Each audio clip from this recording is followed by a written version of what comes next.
What would happen if, in the bone-chilling cold of the Middle Ages, a peasant couldn't find even a small fire to keep warm? If they didn't sleep beside cows, chickens, and pigs in their cramped hut, would anyone survive to tell the tale? Imagine a long night with nothing but the howling wind, dying embers, and the ghost of the cold as your only companion. This is the journey we are about to take, a journey through the coldest nights, with history for sleep.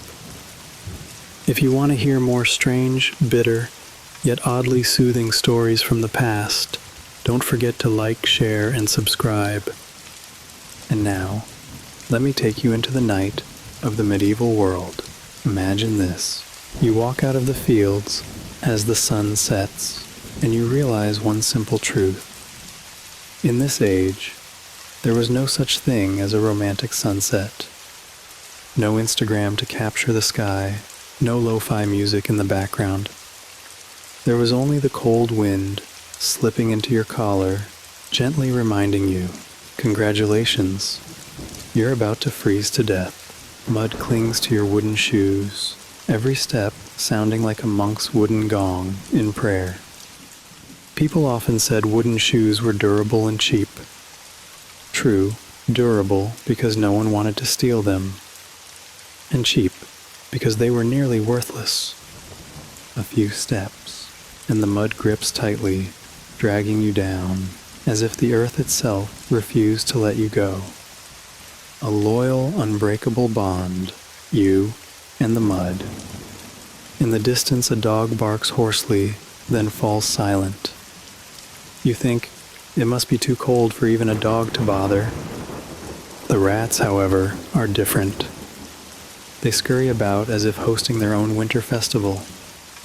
And you know, tonight they'll fight over every single grain in your barn, with more passion than your whole village combined. You look toward your hut. To call it a house would be generous. It looks more like an old loaf of bread, sunken in the middle, covered in mold. Still, at least it has a roof. Historians often debate, did peasants back then have any sense of privacy? The answer is clearly no. When you live with cows, chickens, pigs, and rats, the only privacy you have is in your imagination. A bell tolls in the distance. Instead of comfort, it reminds you, oh, heaven exists. But sadly, heaven doesn't hand out free firewood, nor does it loan out warm clothes. Perhaps God himself is shivering somewhere, looking down and saying, well, endure it. I'm out of wood too. The wind blows again. It slips under your clothes, biting cold, like an uninvited stray cat. You pull up your coarse wool cloak, the musty smell rising, as if you just hugged a dead sheep from last month. Your cracked hands bleed, stained with ash from the fire you tried to light earlier. Ash, fire, wind. The three characters that never leave this play. They show up on time, uninvited, like rude wedding guests. A neighbor passes by, coughing like the village drum. Their child cries out, joining in a symphony with the squeaking rats and the howling wind. If Beethoven had lived in this age, he could have sat in one of these huts and composed a symphony of the endless winter. You close your flimsy wooden door.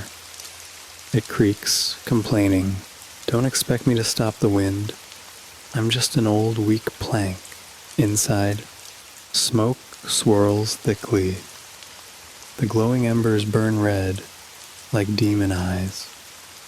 You sit down on damp straw, which feels no different from lying on a bed of needles. A rat darts across your feet, kicking straw into your face, as if to say, sorry, this spot's mine tonight. Historians still argue, did medieval peasants truly grow used to the cold? Or did they just survive out of stubbornness, with a habit of not dying? Perhaps both. Because if they weren't used to it, they'd have gone extinct.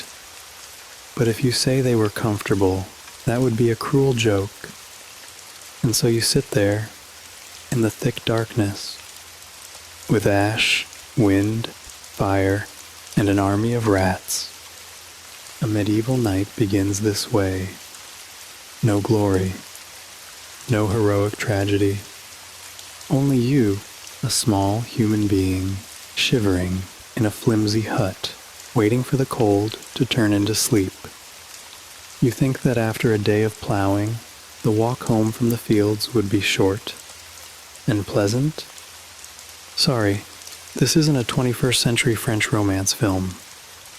This is the Middle Ages, and your village path looks more like a battlefield, where your only enemy is mud. This mud isn't the slippery, watery kind. It's thick, breezing, clinging to your wooden shoes like a desperate lover. Every step makes a squelch sound, as seductive as a cello, except it means you're getting heavier, and very likely to break your leg from slipping. People like to say, village paths connect people. In reality, they only connect you to the shoemaker. The wind whistles through bare trees. The smell of animal dung, rotting hay, and damp smoke mix together. You take a deep breath and think, this must be the medieval version of country perfume, an exclusive scent no one would dare to copy. The rats still refuse to rest. They scurry along the fences, sometimes dashing across your feet. In this age, rats were probably the most active creatures, stealing grain, spreading plague, and making you trip face first into the mud. If there were an award for most distinguished villager, I bet the rats would win by a landslide. You keep walking, your wooden shoes heavy. Some patches of mud are frozen solid, each step hitting with a clop, as if walking on a church floor. Other patches are soft and slushy, swallowing your ankles in icy cold, making you curse your ancestors for inventing wooden shoes instead of just going barefoot. Still, perhaps you should thank them. At least the shoes make you look more noble than the pig wallowing beside you. Darkness falls so quickly that you can't see anything but shadows. Someone walking ahead slips, falls flat, then slowly crawls back up, covered in mud from head to toe. No one laughs, because everyone knows when it's their turn, they'll look even worse. This is the kind of dark comedy that history itself staged. No director needed. Historians once debated, were muddy roads the result of poor engineering or simple neglect? The most reasonable answer, both. But deeper down, perhaps it was nature's way of teaching humans patience. You cannot be impatient when your feet are trapped in mud. All you can do is sigh, walk slowly, and hope you don't smash your face into the ground. Ash drifts from the thatched roof of someone's house, carried by the wind, settling on your face. You wipe it away, leaving gray smudges, like failed makeup. An artist in Paris might turn it into a new school of painting. You, however, only turn it into a dirty face. You think, perhaps, if one lives long enough in this world, they will learn a great truth, that there is no need for hell after death, because it already exists here. On the road home, every winter night. At last, your low hut appears. The faint outline of the thatched roof, the glow of fire flickering through the cracks. You sigh. The mud still clings to your shoes. The wind still howls. The rats still scurry. But at least, you've reached the end of the road. And in the Middle Ages, that was a victory worth celebrating if you still had the strength. The muddy path closes behind you. You stand before your hut, trembling but alive. Sleep now, for tomorrow the mud will still be there, patiently waiting for you to step out again. You stand before your flimsy wooden door, something people call, with a fancy name, the entrance. In truth, it's just a few warped planks nailed together, cracked and bent, holding back the wind about as well as a sieve holds water. But in this age, expecting a tight door was like expecting the king to send you a free wool blanket. You lay your hand on the door. It creaks like an old man's aching joints. The wind slips through the gaps, carrying ash and smoke, whipping them into your face. Strange, isn't it? Outside, you shiver with cold. Step inside, and you still shiver, only now, with the added stench of burning. You push the door. It groans open, as if complaining, "Don't blame me, I'm old. I don't have the strength to stop the wind." You step in. Close it. A faint thud. The wind immediately slides through the cracks, howling as if laughing at you. Tonight, your true battle is not against the cold, but against the gaps in the door. The hut inside is pitch dark, lit only by the red glow of embers, making everything look like a scene from a B-grade horror film. Smoke gathers under the low thatched roof. It stings your eyes and your throat. You cough hard, then tell yourself, well, at least the smoke makes me forget the cold. For a few seconds, you sit down, leaning against the mud wall. The wall is damp, cool, and seems eager to cling to your clothes. Straw spreads across the floor, long since damp, giving off a musty smell. Sometimes, something squirms beneath. You don't need to look to know. Rats. In this age, rats aren't intruders. They're roommates, sharing your home without paying a coin. You hear the cow snorting in the corner. The smell of dung mixes with smoke and the mustiness of wool. Modern people would call it a multi-layered scent experience. But you call it a collection of everything I don't want to smell. Ash falls from the hearth, crackling on the ground. You watch it and think, at least ash knows where to fall. But me, falling into this life, no land has accepted me. Dark humor, that is the only way to keep from going mad in the night. Historians still debate, could these huts be called homes, or were they just shelters? Some say they were proof of resilience. Others say proof of misery. But you think simply, if it can block the wind, even a little, call it whatever you want. You push the door shut once more. It cracks with a faint sound, a fragile promise that it will hold the night with you. You know well, the wind will find its way back through the gaps. But at least for this moment, you have closed something called a door. And with that, you feel a little safer. The door closes. The wind still howls. Ash still falls. Rats still run. But in the darkness, you hold onto the small illusion that you are safe. Sleep now, for tomorrow, the door will still creak, waiting for your return. You sit before your small stone hearth, where all hope for the night is gathered. People often say, home is where the fire is. Yes, exactly. But if the fire doesn't burn, then your home is nothing but a cave of rats and wind.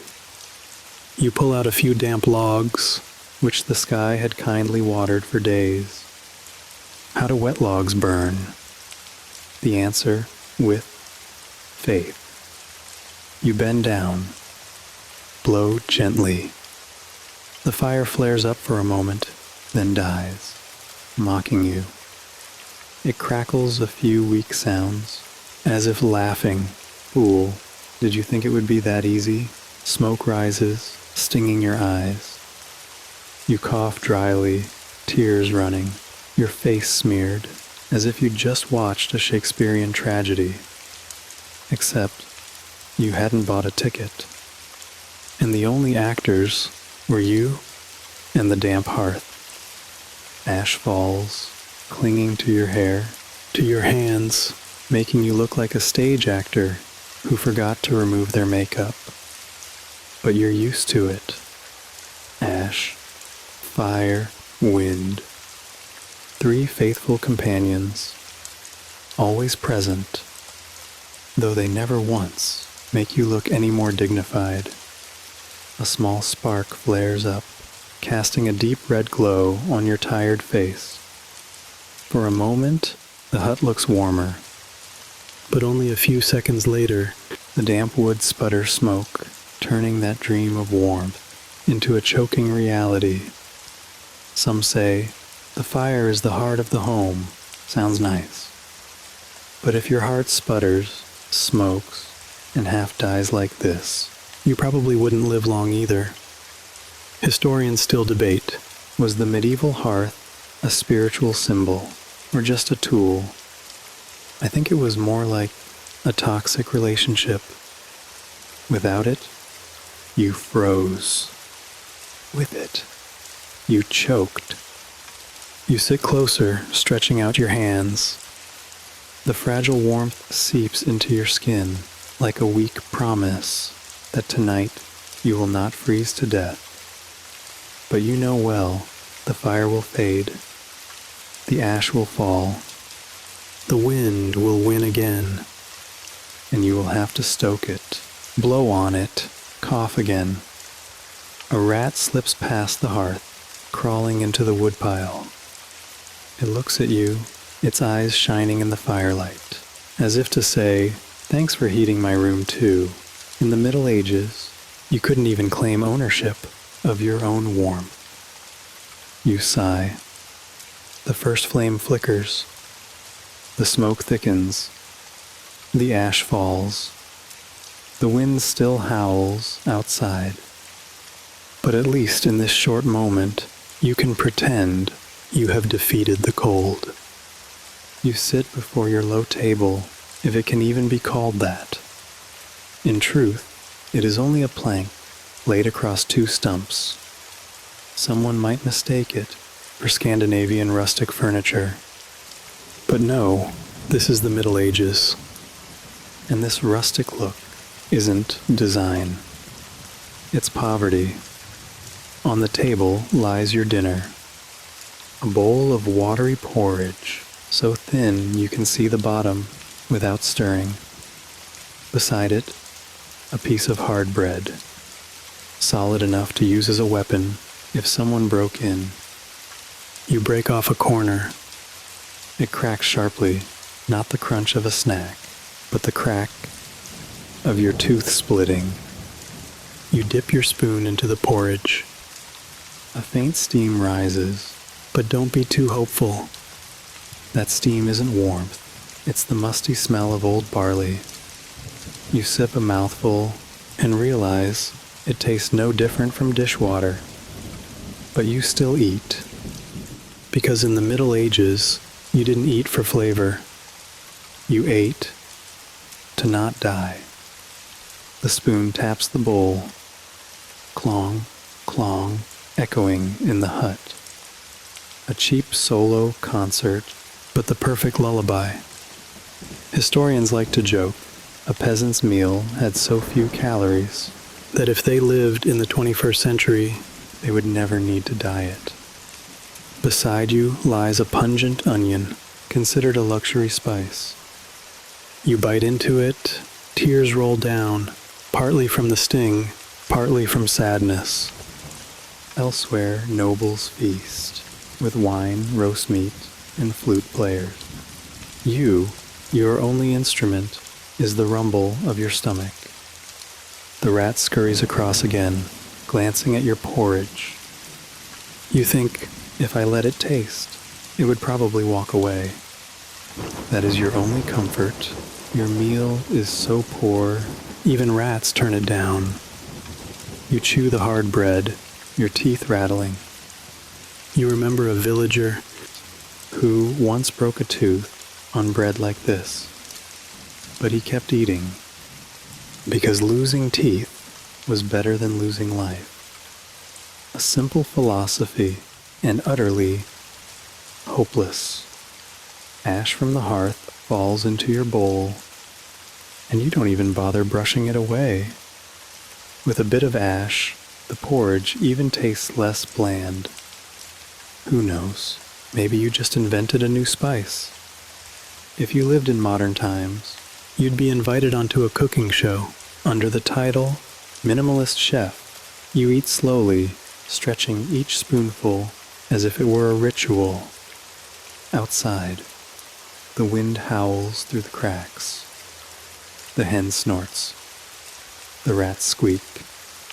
Inside, the spoon keeps tapping, a sleepy, steady, mocking rhythm. And you know, this meal won't fill you. But at least it will keep you alive until morning. You sit by the hearth, looking down at your clothes. People say clothes make the person. Here that is true. Except you don't have silk. You have coarse wool, rough hemp, and patches sewn together, like a wartime map of Europe. Your wool tunic has been handed down through generations. Thick, yes, but as stiff as a floor rug. Wearing it feels like hugging a dried-up, dead sheep. And the smell, best not described. Musty, smoky, damp. If any perfume brand ever used this scent, it would sell only among archaeologists. Your hemp trousers scrape against your skin, so rough you could use them to sharpen knives. And your wool socks? With so many holes, they look more like fishing nets than clothing. Your feet are freezing, numb, twitching at times. You think, at least I can still feel pain. That means I'm not frozen yet. That is medieval optimism. Your hands are cracked, bleeding, leaving dark streaks, like nature's accidental tattoos. You rub them for warmth, but the more you rub, the more they burn. People say peasant hands were the glory of labor. You look at yours and think, they look more like wooden spoons, forgotten in the fire. A fur cloak hangs in the corner. Sounds luxurious. But in truth, it's just old goat skin, patched all over, heavy as a wet blanket. You throw it on, and it feels like being hugged by a giant who just bathed in mud. Still, warmth is warmth. Let the nobles worry about elegance. Historians still debate. Did peasants have fashion? The answer, yes. Their fashion was simple. The more layers, the better. The heavier, the warmer. The smellier, the longer you survived. If there were ever a medieval fashion week, the runway would be filled with moldy wool, prickly hemp, and the stench of smoke. You touch your collar and feel straw caught in the seams. Straw was used to line clothes for warmth. But when it rubs against your skin, it feels like a swarm of ants crawling. You scratch, the straw falls, and the rats under the hut scurry to carry it away. At last, your clothes are useful. For the rats, you sigh. The fire casts your shadow onto the mud wall. That shadow wears a heavy, shabby outfit, looking no different from a knight of the cowshed. But at least, in the skin-cutting cold, you still have a layer of cloth wrapped around you. That is already a small victory. You think that after a long day, you would return home, close the door, and enjoy some privacy? Sorry, this isn't the 21st century. This is the Middle Ages. And privacy is as distant a luxury as hot baths or 2 full meals a day. In your hut, the cow lies in one corner. Chickens huddle on the beam. The pig snuffles the dirt for warmth. And you, the master of the house, are just another resident lined up beside them. Someone once said, in the Middle Ages, a home was a warm place. True enough. Warm thanks to the cow's breath. You listen. The cow snorts. The chickens cluck in their sleep. The pig grunts at your feet.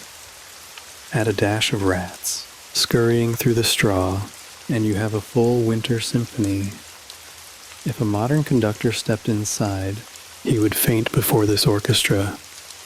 So alive and so foul. The smell. Yes, the smell must be mentioned.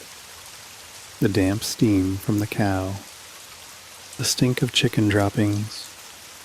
The smoke from the hearth. All blend into an exclusive perfume that only medieval people enjoyed. You take a breath, eyes watering, and tell yourself, well, at least this smell proves I'm not frozen to death. A frozen corpse smells nothing. You lie down on the straw beside the pig. It breathes heavily, its warmth washing over you like a natural stove. You think, if people today keep pets to cuddle for warmth, then you're no different. Except, your pet is the size of a dining table and stinks 10 times worse. Historians often debate, was living with livestock a step backward for civilization or a clever survival strategy? In truth, it was both. Backward, because there was no boundary left between humans and barns. Clever, because without their warmth, you'd have become ice long ago. Rats climb the beams, dropping bits of straw onto your face. You don't bother brushing them away. In this age, you know well, rats are the true landlords. You, the cow, the chickens, the pig, you are just tenants. You close your eyes, surrounded by noises and stench. Strangely enough, in that chaos, you feel safe.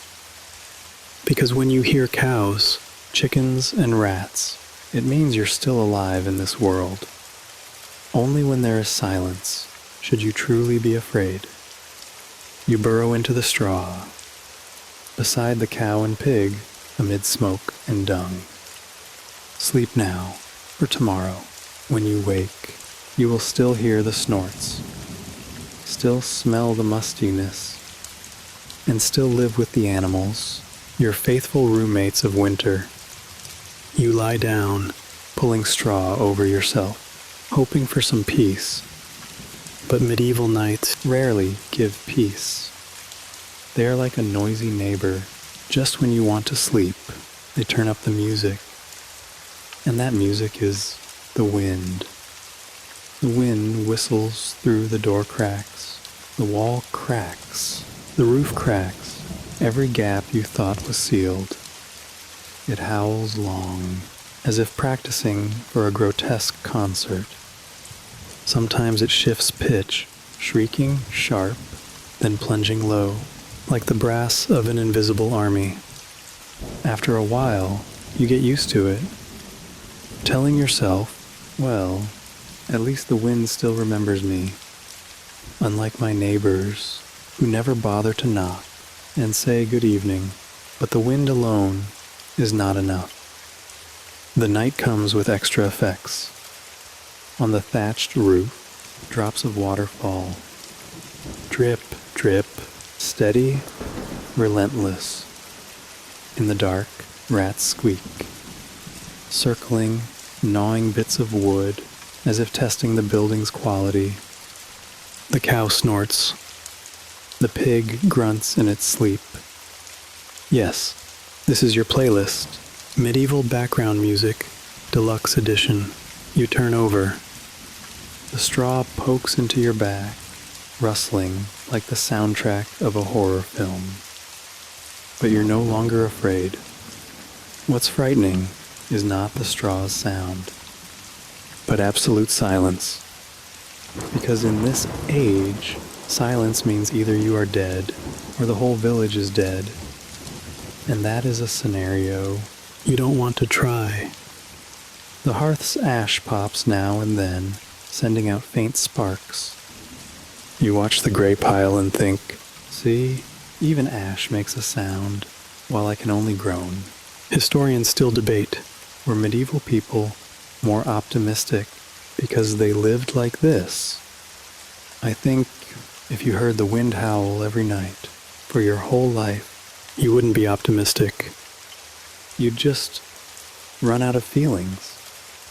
A rat climbs near your face, then darts away into the dark. You sigh. Fine. It's only looking for food, like me. The only difference is, it runs faster and rarely pays tax. In fact, in the natural order of the village, rats are almost VIP citizens. No plowing. No sowing. Yet always well fed. You pull your cloak over your ears, but the wind still slips in. It blows through, sweeping away every thought, leaving only one thing, exhaustion. And in that exhaustion, your eyes grow heavy. The wind howls. The rats squeak. The ash falls. The cow snorts, all blending into the strangest lullaby you've ever heard. You lie down. The straw scratches your back, stabbing like a bed of needles. Modern people have spring mattresses. You have the scratching straw bed. Sleep on it, and you need no massage. Because every toss is a full-body acupuncture treatment. You pull your coarse wool cloak over yourself. It is heavy, musty, smoky, like hugging a half-roasted sheep. But still, it is warm. Luxury is for kings. You only need not to freeze to death.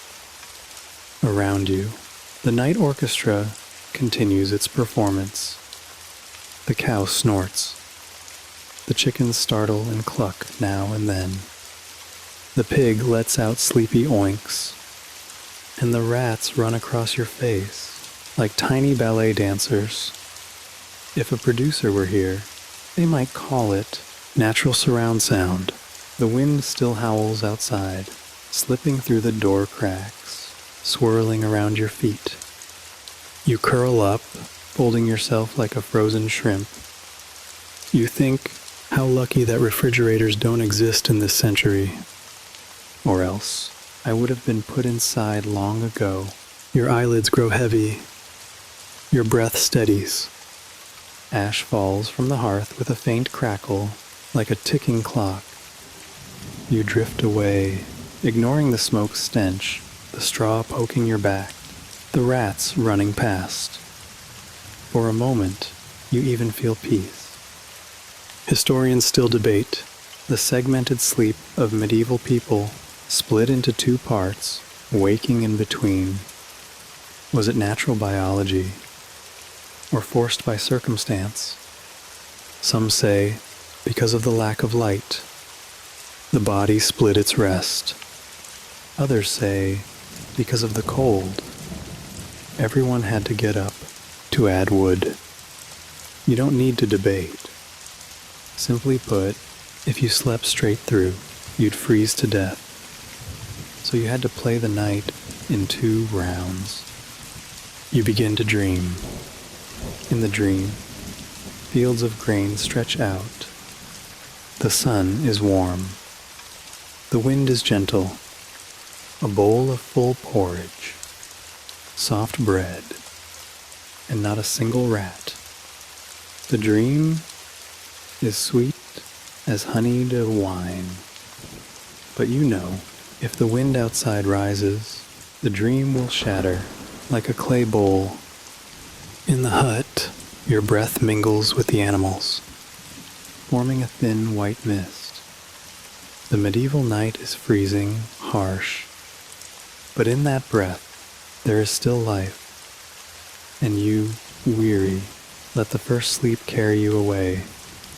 Straw stiff, cloak musty, wind howling. You sink into the first sleep, half safe, half fragile. Sleep now, for the night is not over, and you will have to wake once more. You jolt awake, not from nightmares, not from a rooster's crow, simply because the first round of sleep is done. In the Middle Ages, sleep was like a football match, 2 halves, and everyone woke in between. You sit up, eyes stinging from smoke, mouth dry as sand. The wind still howls outside, but this time it sounds like a crowd cheering, "Go on, add more wood, or you'll freeze to death." You leave the straw, bare feet on damp ground. The cold rises fast, like a punch straight to your chest. You stumble to the hearth. The ash has cooled. The embers glow faint, like dying fireflies. You poke them, add damp wood. It sputters, releasing smoke into your face. You cough hard, tears streaming. Congratulations, you are now fully awake. In the darkness, neighbors whisper to each other. Some recount their dreams. Some pray. Others take the chance to scratch lice. Yes, this was the halftime of the night. Modern people call it waking from insomnia. Medieval people called it the mandatory program. The rats are awake too, of course. They scurry through the straw, squeaking in chorus with the wind. One daring rat creeps near the hearth, stealing a crumb of bread. You watch and think, at least someone's happier than me tonight. You yawn. Hunger stirs again. You break off a corner of the remaining hard bread, chewing it loudly in the silence. Your teeth grind like sharpening stones. Somewhere, the cow breathes heavily. The pig shifts in sleep. And you, a small human, sit in the middle of this chaotic choir, calmly continuing to exist. Historians still debate, why was medieval sleep divided? Biological clock, or harsh reality? Some say it was time for private tasks, prayer, childbirth, talking, even planting the crops. But you, right now, only want to plan one thing, how to get back to sleep, without a rat stepping on your face.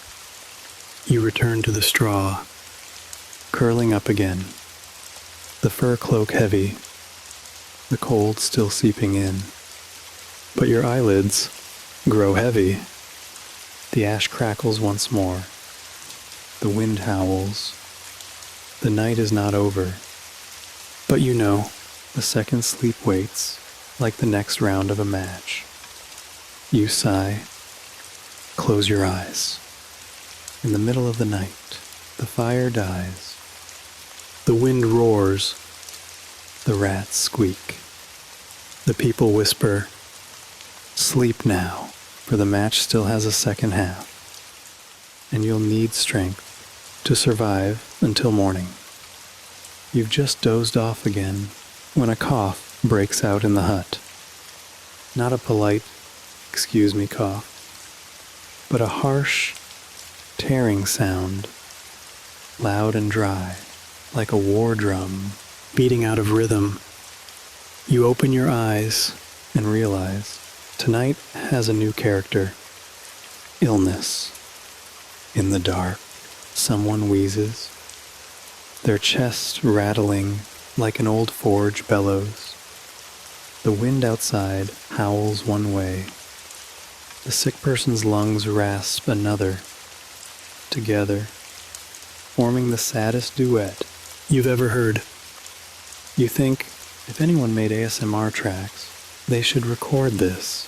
An old woman pulls out a cloth bag filled with dried herbs, roots, and powder with a pungent smell.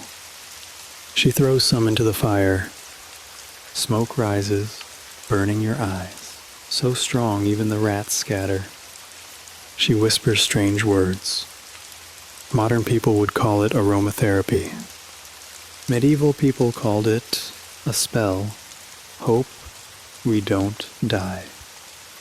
You sit still, watching the fire sputter, thinking the sickness may not heal, but at least the acrid smoke makes people forget pain for a while.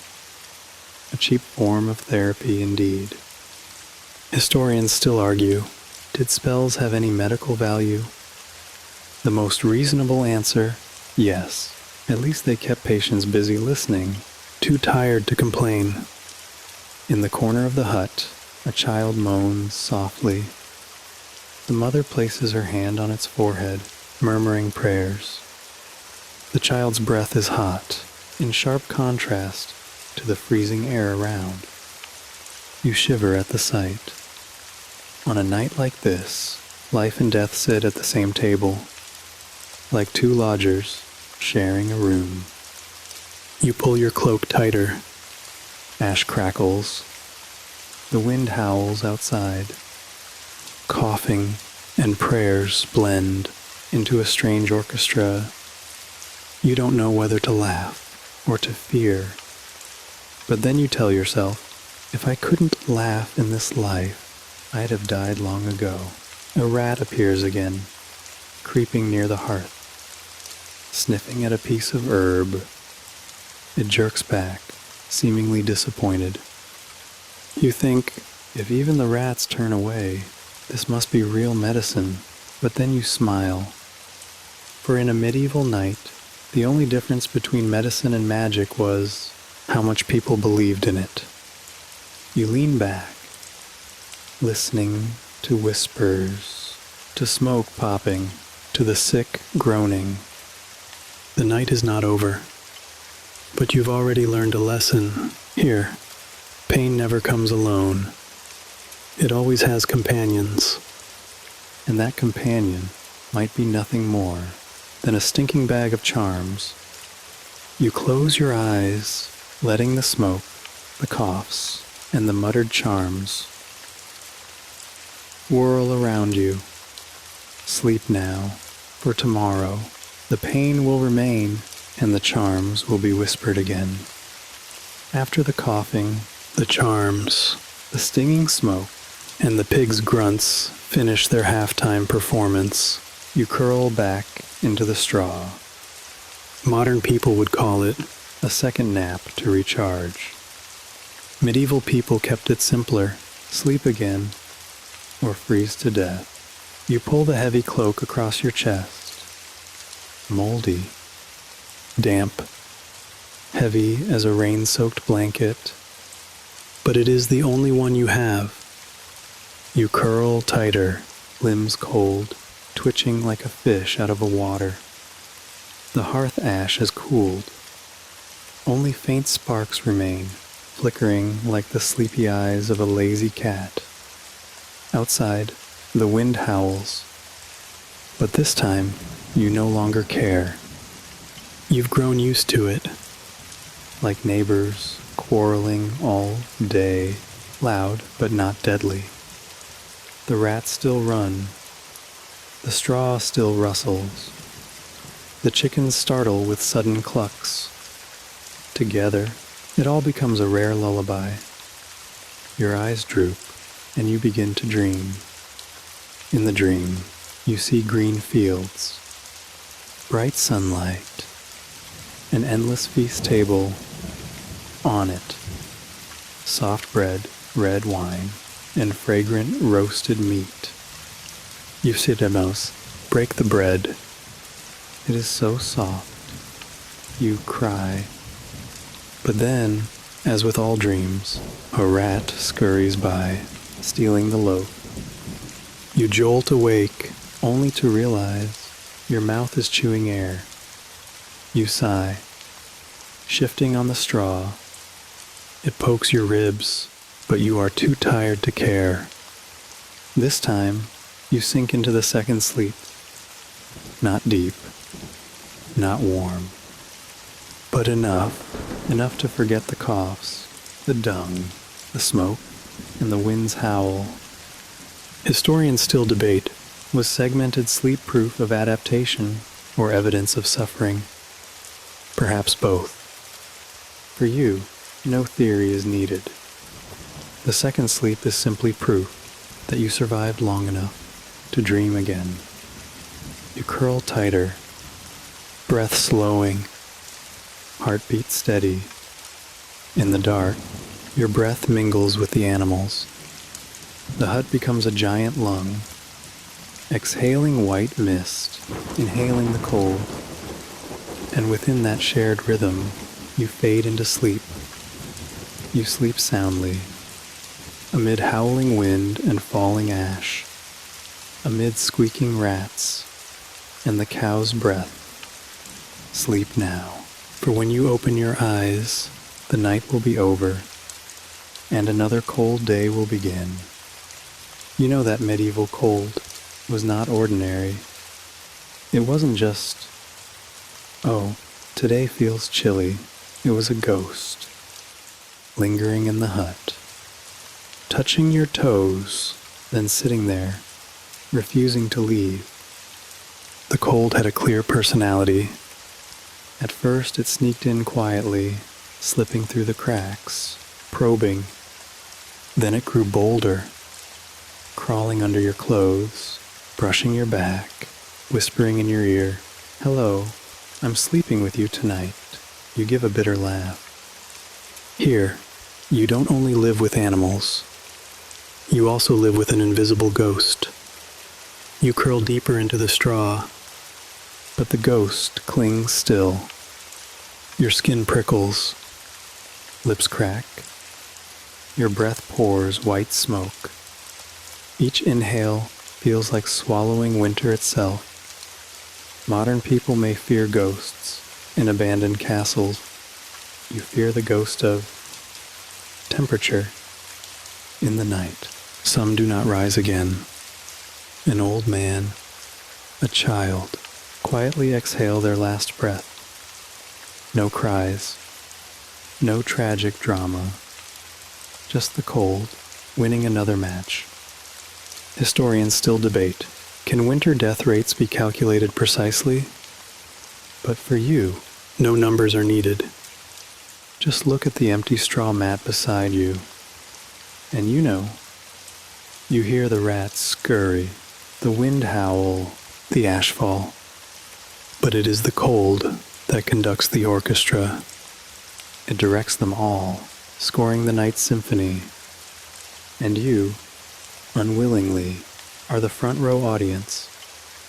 The ticket price? A weary body. Sometimes you force a laugh. Lucky me, you think. If I freeze, at least I won't have to plow the fields tomorrow. That is the kind of dark humor only medieval peasants were qualified to utter. You pull your cloak tighter, burrow into the straw. A rat crawls across your foot, climbing as if to check whether you're still alive. You don't bother chasing it. If the cold has already turned you into a corpse, at least the rats will have their feast. Fair enough. And then, in that cold, Your eyelids grow heavy, not from warmth, but from exhaustion. You sink into sleep, unsure if it is rest or a fragile bargain with the ghost of winter.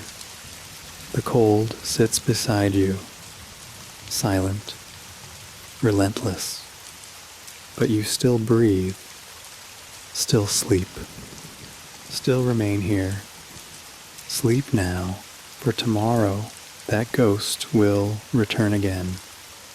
Like an uninvited old friend, you open your eyes, unsure if you are awake or still in the second dream.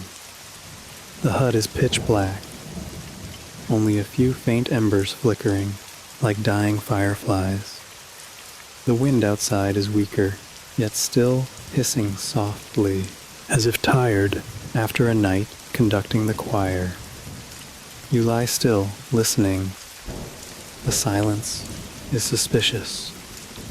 The cow no longer snorts. The chicken no longer clucks. Even the rats run less.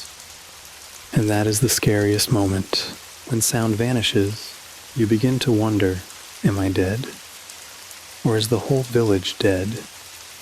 You shift. The straw rustles, and the small sound comforts you. Yes, at least you are still heavy enough to make the straw crackle. A reassuring sign. Medieval people needed no heart monitors, just the sound of a straw beneath their backs to know they still existed. In the corner, someone groans. A long night makes the body feel frozen stiff, bones creaking. You think, if I live until morning, it won't be thanks to God, but to the patience of my pelvis. Time crawls. You wait for dawn, but dawn does not hurry. It is like a tax collector arriving late, making you anxious, then showing up with a cold face, offering no comfort. You peek through a crack in the door. A dim gray streak slips in. Not bright, not warm, just as if someone had sprinkled ashes across the sky. Historians may call it a Northern European winter dawn. You call it simply a draft version of light. The rats stir again, as if they know the new day is coming and their market is about to open. You chuckle faintly. At least they have more excitement for life than you. Sad that your will to survive is weaker than a half-pound rodent. You sigh, waiting for the light to thicken. Each minute drags like a century, yet you lie still, accepting, like a prisoner, counting cracks on the wall. Dawn will come, however late, and you, as always, have no choice but to keep living. Dawn arrives slow, gray and cold, but it arrives. You breathe. You stir. You wait. Sleep a little longer, for this light is in no rush, and the cold still lingers. You hear the first rooster crow, not bold, like in children's books, but hoarse, like one who stayed awake all night. Still, it is enough. Dawn has officially knocked. You sit up, straw clinging to your hair, cloak reeking of smoke and sweat. You wipe your face, feeling a thin layer of ash on your skin. A natural cosmetic, free and terribly hard to wash off. They say ash cleans. Perhaps true, but it also makes you look like a walking gray statue. The light streams through the cracks, not golden, not warm, but gray, like rice water. This is not radiant dawn. This is discount version, no warranty. You look at it and sigh. Oh, another day. Modern people have coffee to wake up. You have wind blowing straight at your neck. The cow shifts, snorting. The pig rises, shaking itself, releasing its heavy stench. The rats scurry wildly, officially opening the morning market. And you, not even the main character of this hut, must squeeze aside, giving way to the four-legged residents. You open the door. The icy wind slaps your face like a morning greeting. Outside, the fields are covered in mist. The ground, hard as stone. You inhale, feeling your lungs freeze for a few seconds. But that is the daily ritual. Breathe in cold, exhale smoke, and begin the same loop again. Historians often romanticize dawn, a new beginning, a promise of hope. You know the truth. The only hope is to survive one more day, so that at night you can sit by the fire, eat thin porridge, and sleep beside the cow again. An endless cycle, with your stubborn persistence as its only highlight. You step outside, mud frozen under wooden shoes, sky gray, wind still biting. The pale light brings no warmth, but at least it drives away the night. And in the Middle Ages, sometimes that was enough. The night has been long, cold, and noisy, but you are still here, standing in the dim light of a new day. Sleep or wake as you choose, for in the Middle Ages, sleep and life were not so different. Both cold, both cramped, both dragging on, like ash falling in the wind. So you have followed me through a medieval night, from the fall of darkness, along the muddy road, past the flimsy door, the sputtering fire, the meager meal, the moldy clothes, through the broken sleep, the sickness, the charms, and finally into the pale light of a new day. You see, the life of a peasant in those days held no glory, no feasts, no castles, no flute players, only ash, fire, wind, rats, mud, and straw.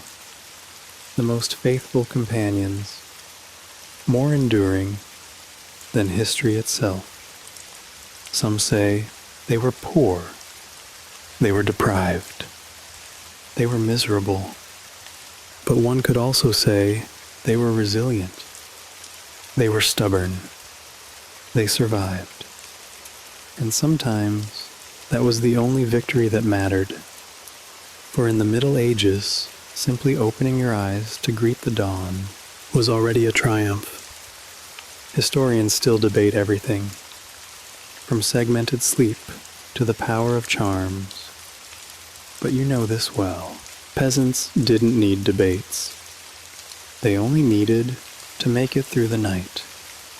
And if they were lucky, they lived to hear the rooster crow the next morning. So if you are lying now in a warm bed listening to these stories, smile, because the cold of the Middle Ages no longer comes for you. That cold is now only a ghost of history retold as a lullaby, so that you can smile and close your eyes. Ash still falls, wind still howls, rats still run, but you are safe within your dream. This is history for sleep. May you have a long rest, warmer and more peaceful than any night of a medieval peasant. Sleep well.